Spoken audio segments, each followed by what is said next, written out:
qindeessaa muuziqaa cimaa Oromiyaan dhalchite. Ashamaa harka fuunee jirra jirtu. Kun Yooyaa TVdha. Waa'ee aartii yoo dubbannu keessumaa gama weelluutiin sirboota aadaas ta'ee ammayyaa walaloo fi yaadaloo meeshaa muuziqaa waliin bifa gurra namaatti toluun qindeeffamanii gurra uummataa bira ga'u. Kana keessatti nuti gama fuuddaatiin yookiin raadiyoo kan ilaalluu fi dhageeffannu fakkii weellisichaa yookiin sagalee weellisichaatiin. Garuu duuba weellisichaa qindeessaa muuziqaa cimaan akka jiru hubachuun barbaachisaadha. Guyyaa har'aa waa malee miti waa'ee qindeessitoota muuziqaa kan dubbii eegalle. Akkuma harmaan olitti heeruuf yaaletti sagalee cimaa duuba muuziqeessaa cimaatu jira. Qindeessitoonni muuziqaa aartii Oromoo ol guddisuuf tattaafachaa jiran keessaa tokko isiniif qabadhee dhufeen jira.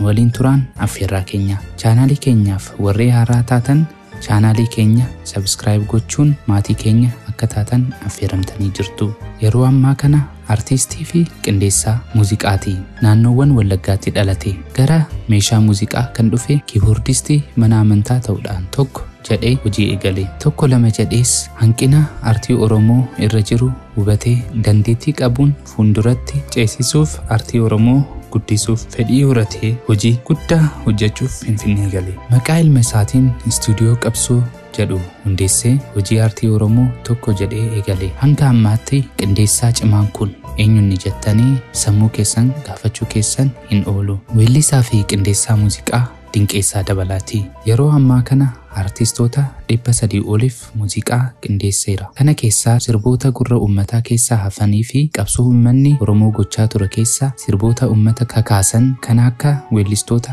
Caalaa Bultumee, Jireenyaa Shifarraa'u, Galaanaa Garoomsaa, Kikiyyaa Badhaadhaa, Seenaa Salamoonii fi kan akka kana fakkaatan eeruun ga'aadha. Warreen dhiyeenyatti aartiitti makamanii weelluu isaaniitiin jaalatamummaa guddaa horatan keessaa kan akka Yoosan Geetaahuun, Andu'aalam Gosaa, Magartuu Warqinaa, Daangaa Echi Qananii eeruun ni ga'a. Qindeessaa muuziqaa kun dhiyeenyatti immoo sirba bareedaa tokko mata dureensaa Roobashee jedhu hojjetee gara weellisummaattis dhufee jira. Roobashee, Chaamashee, Roobashee, Roobashee, Chaamashee, Roobashee. Sirba kanaanis jaalatamummaa guddaa horachuu danda'eera. Yeroo ammaa kanas odeeffannoo keessaa beektoota irraa iyyaafanneen albama bareedaa tokko Kallacha koo kan jedhu hojjetee xumuruuf akka deemaa jiru dhageenyee jirra. Bani qopheesseera. Akkuma kanaan duras miidiyaa tokko irratti illee yeroo na gaafatan carraa argadhee dubbadheen ture. Akkam qopheessaa jiruun dubbadhe yeroo sana.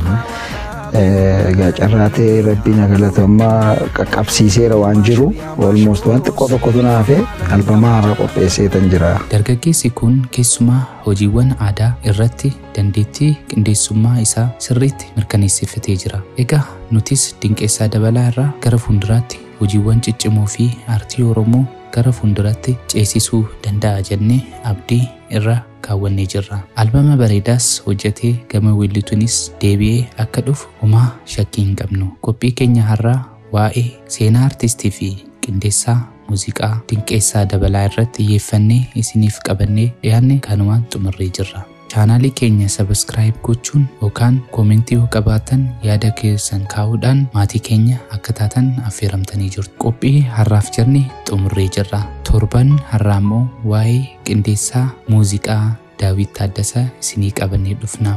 Qophii wal fakkaatuun hanga walitti deebinutti horaa bulaa.